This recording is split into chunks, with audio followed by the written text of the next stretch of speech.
And now when it's down and dirty time to show your stuff, look at the Penske cars and where they're running. I'm not completely convinced that everybody, Gordon, is showing us everything they have. They all know they got one more stop to make at least.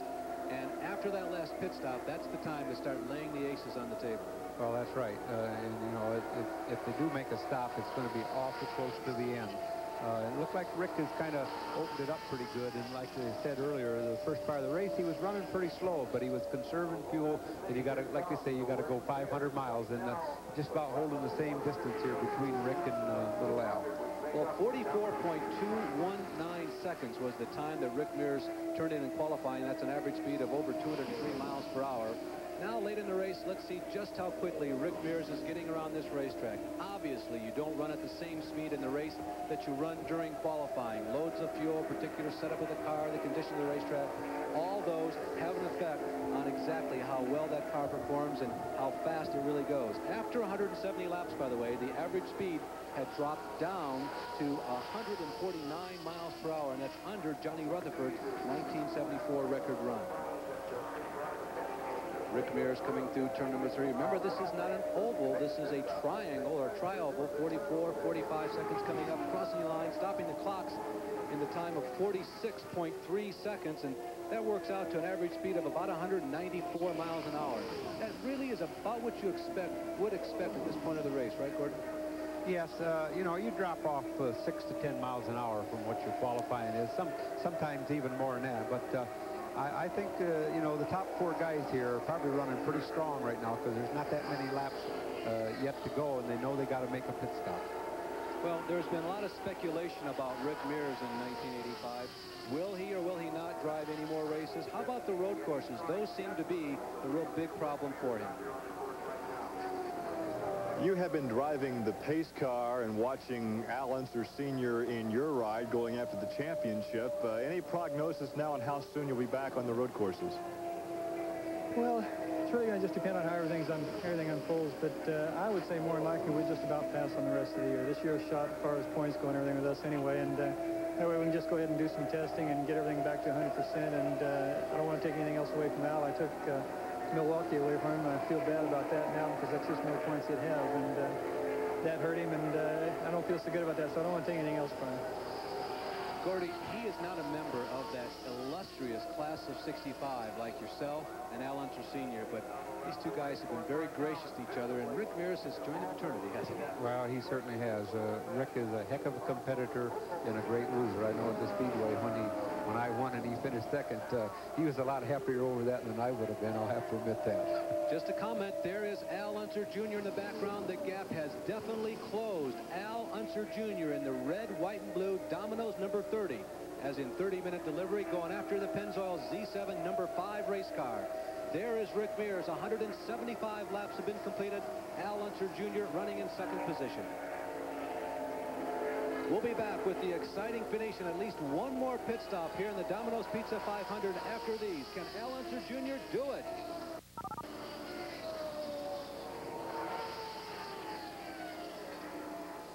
John Kopp, Jack Arud, and Gary Lee back at Pocono, and with Rick Mears sitting behind the wheel of the Pennzoil Z7 car today. Means the 4th time this year that he's raced, the exact same number of times that he's driven the pace car, Gordon. Question, at this point in the race, one more pit stop to go, remember. It looks like Junior is catching him. What do you think? You follow him, just be content with that? Or do you pass Rick Mears and take your chances before this last stop? No, if I was Al Jr. and my car was handling, it looks like as well as he was, I think I would go ahead and pass Rick, because it's not easy running a car back there in the dead air. And if he's running well enough, he should definitely, I would think, go around him. Here's another call to make. Do you follow the leader? If Mears pits on this lap or in 2 laps, do you follow him in? Or do you stay in your own game plan and pit whenever you see fit? Well, I think we just got the answer. Gary Lee is standing by in the Doug Shearson Domino's Pizza pit, ready to call this pit stop by Al Unser Jr. And indeed, here he comes. The bright green hat on Dennis Swan. Swan indicates where he's supposed to stop. He stops right on the money. The car going up on the jacks. Well, it's not up yet. They're not going to change the tires. They're not changing tires. They're just topping off the fuel. It should be a good, fast stop for Al Jr. He revs the engine so frequently. We've seen these engines die at pit stops. He revs it up, and he's underway. I'll tell you why I'm doubly shocked, Gordon.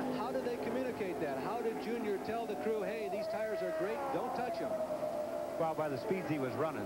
You know, he's out there, he's running fast, and he's catching Rick, so they know the car was really working well. And if they were to change it and get the stagger off, it could very easily cost him the race. Now, a big sigh of relief from that team. They have gotten out of the way, so to speak. Their pit stop, their final one here in this 500-mile race. Now, things will be okay as long as Rick Mears has to stop underneath the green flag.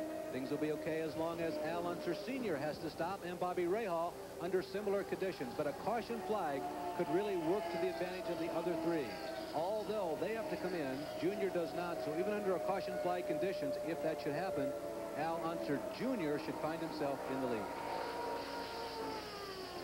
Rick Mears has qualified on the pole twice this year, both here and at Michigan. His best finish was at Milwaukee when he qualified third, but finished third in the race. At Indianapolis, he was the 10th fastest qualifier, but dropped out of the race with throttle linkage problems and finished only in 21st position.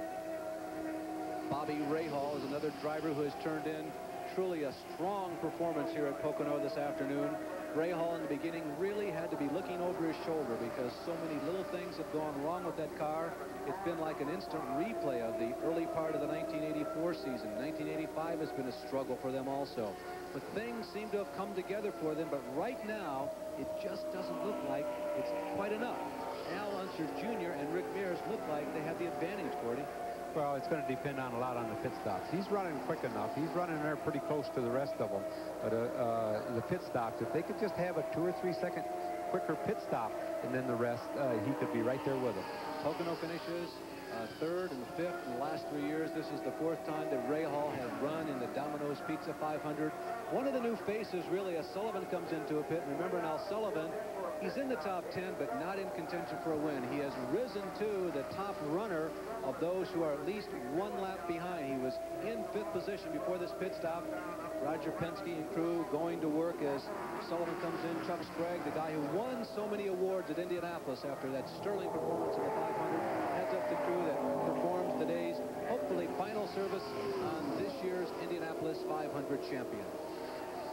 Now, one thing to keep in mind, it's very important how much time you lose or gain entering the pits or exiting the pits. It's one thing just the time to stop itself, but how you get in and how you get out is really critical. Oh, that's true, Larry. You know, on an actual pit stop should be time from the time they go across the start-finish line till they come clear around, make their pit stop, and go back around and come across again. That's a true pit stop from there.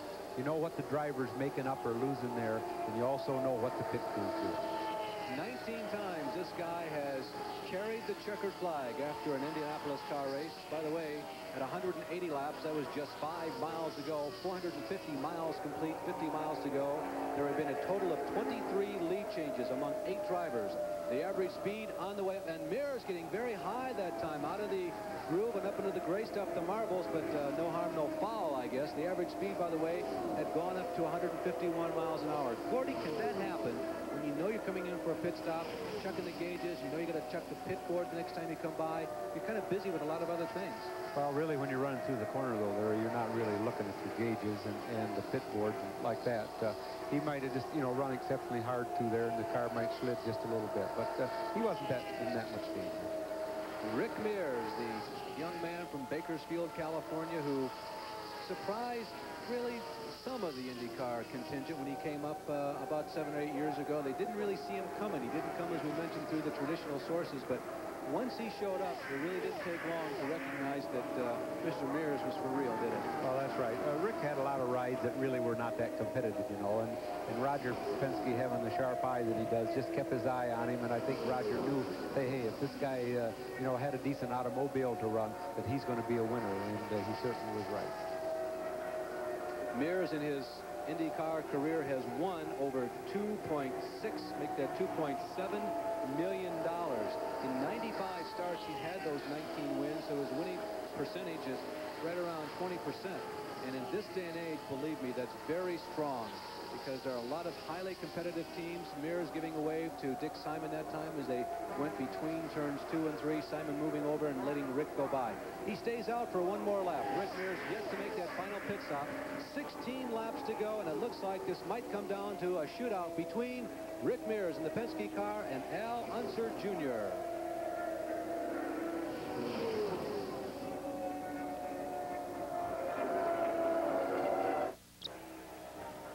every Thursday evening here on ESPN, normally scheduled at 7:30 p.m. Join me along with Bob Jenkins for the latest from the world of automobile racing, even boats and motorcycles on Speed Week. Now, Bob is vacationing, maybe working over in Europe, covering the Formula One circuit. That will certainly be one of the features on Speed Week, along with the Indy cars as well as the Grand National cars. Thursday, 7:30 here on ESPN Speed Week. Now, here's the situation. 12 laps to go. Rick Mears leads this race. He has not pitted yet. He has one more to go. He has averaged 151 miles an hour after 180 laps. The race record held by Johnny Rutherford, almost 157 miles per hour. If this race continues under green flag, we may have a new race record. This is an important pit stop, and Jack Arute is there. And the strategy has been laid out by Roger Penske. Fuel only, no tires, and it's going to be a time stop. The stopwatch is clicking off. They're only going to take enough fuel to go the distance, hopefully for the 500-mile contest. Roger Penske looking over, holding his hand out. They've been tapped and he's away. A quick stop only for fuel, a gamble. Al Unser Jr., there he is, what we believe to be his closest adversary, is moving now toward turn number 3. Mears is not yet up to speed. Al Unser Jr. off of turn number 3, onto the front stretch. He can accelerate now up to as much as 200 miles an hour. Rick Mears comes from 0. Rick Mears moves around to the inside of turn number 1, still not up to speed. Al Unser Jr. motoring around. There he is entering turn number 1. Mears is moving up into the groove as he approaches the Long Pond straightaway, and it looks like that Rick Mears is going to get away with about a 3 or 4 second advantage over Al Unser Jr. Gordy, how do you see it? Well, it looks like definitely that Rick had a better pit stop than Al Jr. because when Al Jr. pitted, they were right together on the track, and now they're just about a straightaway apart. And with only 10 laps left to go, it's very doubtful if he ever catches. Bobby Rahal, Al Unser Jr. are now in first and second, but they are yet to stop. What they hope is that a caution flag would come out here in the next couple of laps. It's getting late. Both of them got to be stretching the exact fuel mileage that they're getting this time. Al Unser Sr. stopped for the last time on lap 164, and Bobby Rahal for the last time on lap 163. So I would say they can go 3, maybe the most 4 laps. Everybody's shown the ability to go 30 laps, so they're not yet stretching it, Gordy, but it's getting late. What do you think, Jack Arute? Well, I'll tell you what, Larry, in this world of high tech and computers on the pit road, here is the stick that was used to signal the fuel man that the stop had sufficient fuel to go the distance. When the stopwatch clicked off the magic number, he reached out, tapped him on the shoulder, and said, "Get on." Of course, that stick was probably designed by a computer and came out of a pipe machine, and there are probably all sorts of high-tech technology into that, don't you imagine, Gordy? Oh, that could very well be. Rick Mears, 191 laps complete. Al Unser Jr. not in the picture. He is now 1 lap down officially to Rahal and Al Unser Sr., but that'll at best be temporary. Now, we've seen those stops taking anywhere from 15 to 20 seconds. By the time you slow down and speed up, Gordy, it equates to about 45 or 50 seconds. So everybody is still right on the beam that they're on a few laps ago. But again, it keeps coming back to this guy and the other guy you just saw, the one in the red, white, and blue car. Now, we're looking for the interval. There is first place in turn 3. That's Mears. Al Unser Jr. has yet to emerge. He's still coming through turn number 2, down the backstretch. And you can see it's a big interval visually. And I don't know that he can make that up in 8 laps, Gordon. No, not that much a distance unless Rick starts having problems. He'll never be able to make up that much. Repeating once again, Rahal and Al Unser Sr. not pushing it yet. We figure they got 1 or 2 more laps before they get to the point where they're really extending themselves. But they have to come in 1 more time. Now, where are they on the racetrack? Right now, the number 3 car of Rahal is 11 seconds ahead, and Rahal now coming in. Rahal ready to go, and Gary Lee is there. 1 time stop for Rick Mears. This is another time stop as the yellow flag comes out. What's the problem on the racetrack? Debris between turns 2 and turn 3. It looks like something off of Johnny Rutherford's car, but that certainly is not possible because Rutherford crashed out a number of laps ago. Rahal powers out. Remains to be seen whether or not this will give anybody an advantage in terms of laps lost.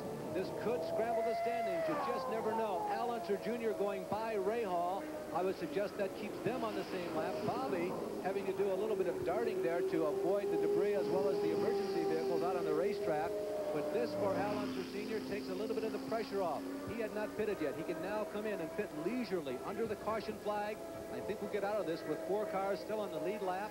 About 5 laps to go, Gordon, and they might be all together on the speedway.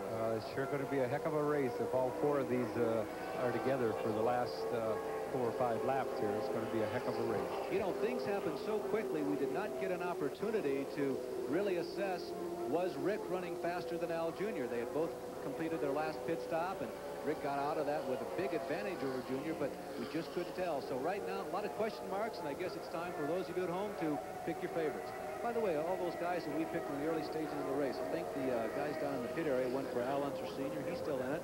I went for Ray Hall. He had a chance, but nobody really ISO'd in on Mears and Al Unser Jr. They look to be the 2 guys to beat.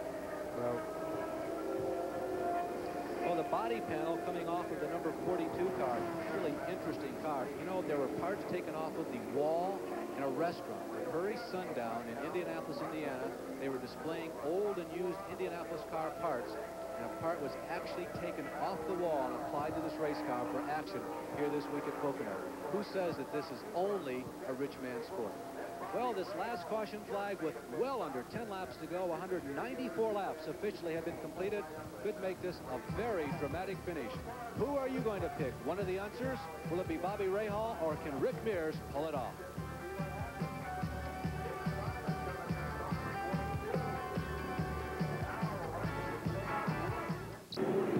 Well, the discussion has been completed.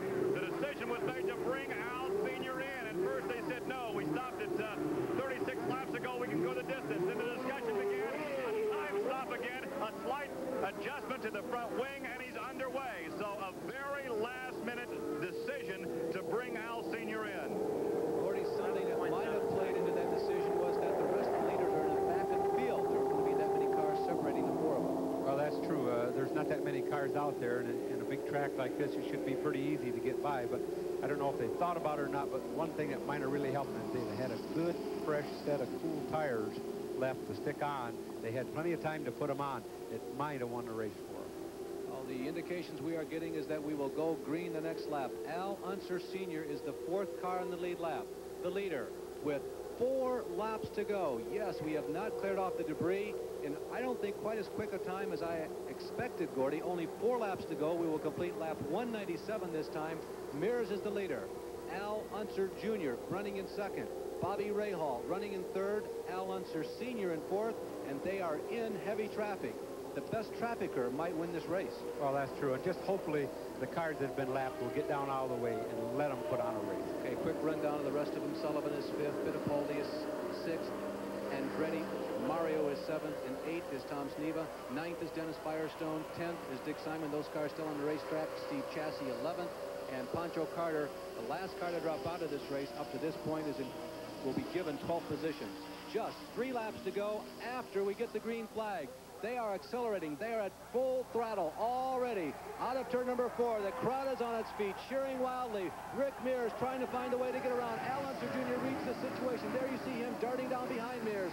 Mears goes to the extreme end of inside of the racetrack. There are still 3 lap cars in front of him. Mario Andretti makes way, moves to the high side. Mears gets by.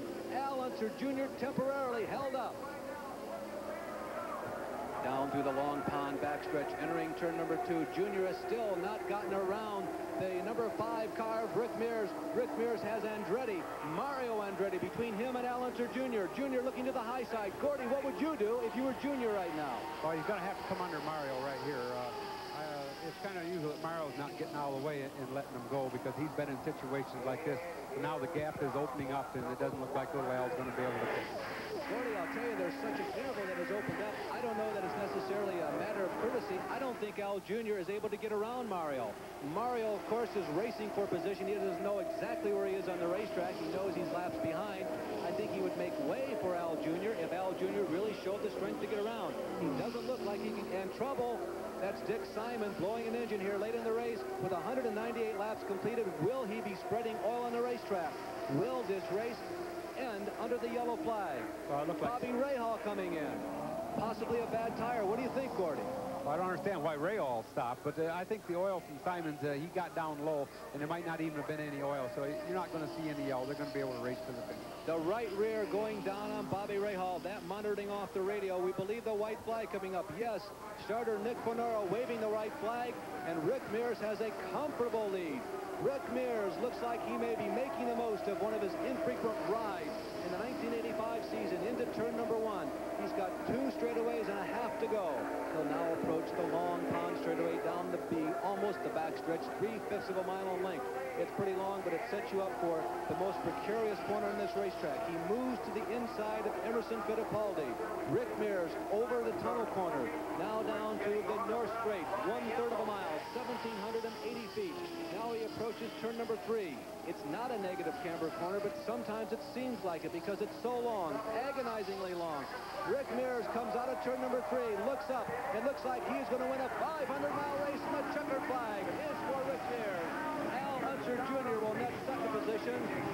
Al Unser Sr. is third, and Bobby Rahal, after that very late pit stop for a tire that has gone down, is relegated to a disappointing 4th position. But considering the year that Bobby Rahal has had, Gordy, that has got to be a victory almost. Well, yes, I'm sure he's happy just to finish the race, but if they punctured the tire there at the last end, that shows you some of his bad luck that's been going with him all year. But to be able to finish the 500 miles and 200 laps, he's done a great job today. Rick Mears and Al Unser Jr. pulling alongside of each other and exchanging some congratulations, the camaraderie that goes along with big-time Indianapolis car racing in the decades of the 80s. Rick Mears will join recent winners Danny Sullivan, Teo Fabi, and himself, who back in 1982 picked up the checker after the Pocono 500. A.J. Foyt was the winner in 81. Bobby Unser in 80. Foyt again in 79. Al Unser was the victor here in 1978, and Sneva was the 77 winner. Well, checking the time on that, we may be close to a new race record speed. They were approaching Johnny Rutherford's 1974 track record of almost 157 miles an hour. Lots of green flag racing there in the latter stages of this race. We'll be back with more, including the winner's interview after this from Pocono, Pennsylvania.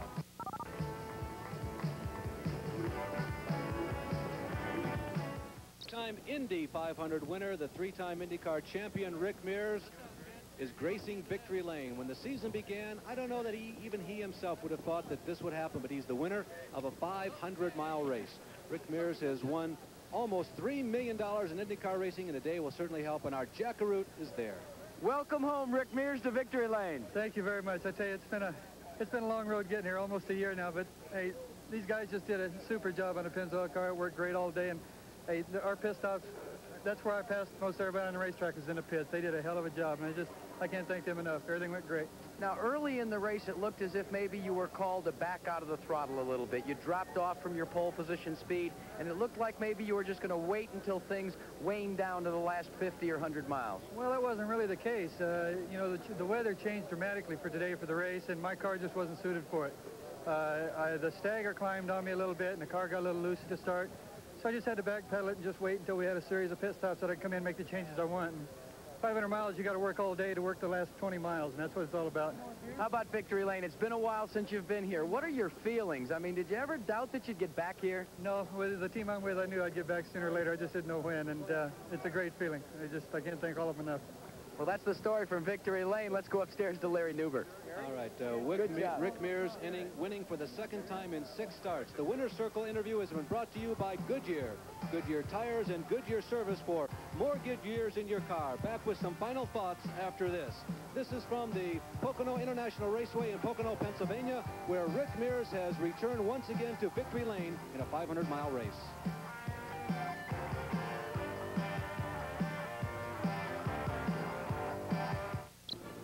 Back at Pocono, where Rick Mears is still celebrating his 4th IndyCar 500-mile race win. The 200 laps today were completed in the time of 3 hours and 31 minutes, an average speed of almost 152 miles an hour, not a new track record. There were 8 different leaders, 26 times the lead exchanged hands, 5 caution flags for a total of 33 laps. The Domino's Pizza 500 has been brought to you by the STP Corporation. On the world's racetracks, on the world's roads, depend on STP, your car care company. And by Chevrolet, who invites you to see today's Chevy. Drive today's Chevy, live today's Chevy. And by the Pennzoil Motor Oil Company. Quality protection. Ask for it. We'll be back with more, including the updated point standings, after this.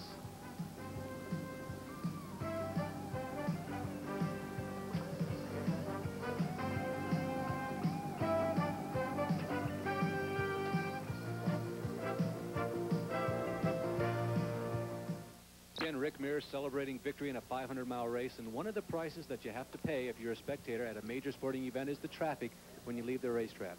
And Gordon, let's look at the final 25, and as we do, the top 25, what are your thoughts? Well, my first thoughts, Larry, was a very safe race, which makes everybody very happy. We only had one incident that really amounted to anything. Was Johnny Rutherford down here in turn one, and he was also leading the race when it happened. But a little rain, I believe, came out right at that time, and he might have got a little bit high, and he got into the wall. But overall, nobody was hurt, and that's the main thing. Michael Andretti, he was really running well at the first part of the race and lost the wheel here coming in the pits. He must have evidently felt the wheel coming off and was able to detect that and come in. It would have been very serious if he'd have went into turn one and that wheel had came off. But as much as Michael's been around, he felt the problem on the car and was able to bring it in. So overall, it was a very safe race, which makes everybody very happy. Well, at the top of the show, we reviewed for you the current point standings. That's how they stood, a virtual three-way lock. But this is how they changed after today's race. Al Unser Sr., the new points leader with 99 markers. Emerson Fittipaldi holds fourth in second position, and Mario Andretti is now relegated to third. Well, as we told you earlier, a lot of live races coming up on ESPN the next couple of months. The NASCAR Busch 500 from Bristol, Tennessee for the first time live in prime time next Saturday night, as well as the Dutch Grand Prix Formula One race next Sunday morning. The Southern 500 coming up early next month from Darlington, South Carolina, and the CART IndyCar race from the Mid-Ohio Sports Car Course near Mansfield, Ohio. So from the Pocono Mountains here in Pocono, Pennsylvania, thanks to Jack Arute, Gary Lee, and Gordon Johncock for joining me on this broadcast. And we watch Rick Mears continue to celebrate his victory in a 500-mile race. This is Larry Newber. So long, everyone, from the Pocono Mountains.